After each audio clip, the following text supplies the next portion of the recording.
And you know, as the story progresses, he sort of you know, joins in with the resistance. I don't want to give too much away on the story, but sort of there's a path that he takes through there to kind of instigate this sort of second war of independence.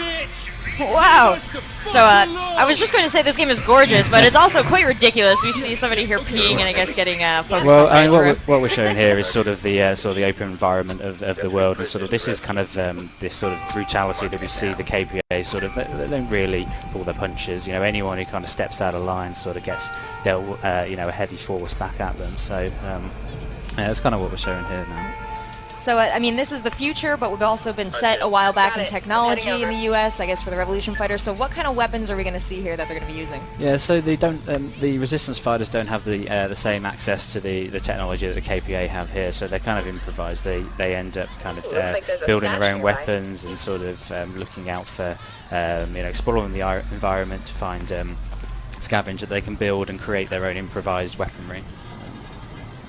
And we've seen some unique elements here. He had his camera out. He was, I guess, you know, casing the joint, checking out what he was going to, how he was going to approach. I mean, so what we see here, this kind of this symbol up at the top here, this is kind of what we call this resistance language. They leave these signs around the world for each other, and you kind of look out for this and sort of, you know, that's where you can kind of give each other scavenger balls and weaponry.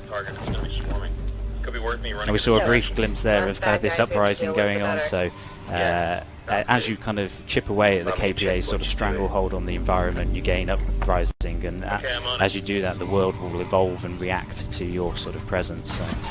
So here, this uprising mechanic here that we've implemented.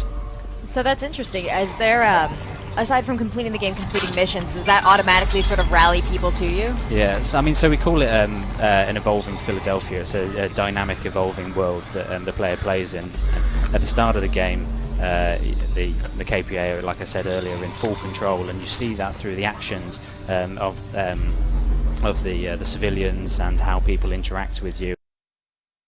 Areas aren't available to the player, but as the player kind of gains this uprising mechanic, the world naturally evolves around them, and you'll see the sort of behaviours change differently, but then also as kind of you unlock further levels of uprising, new areas become available to the player.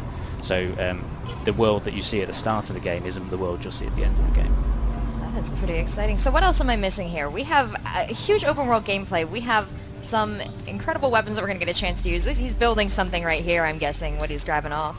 Yeah, so here we see the player going into a stash. This has sort of been hidden away, and there's kind of a weapon mod there, which I'll touch more on later.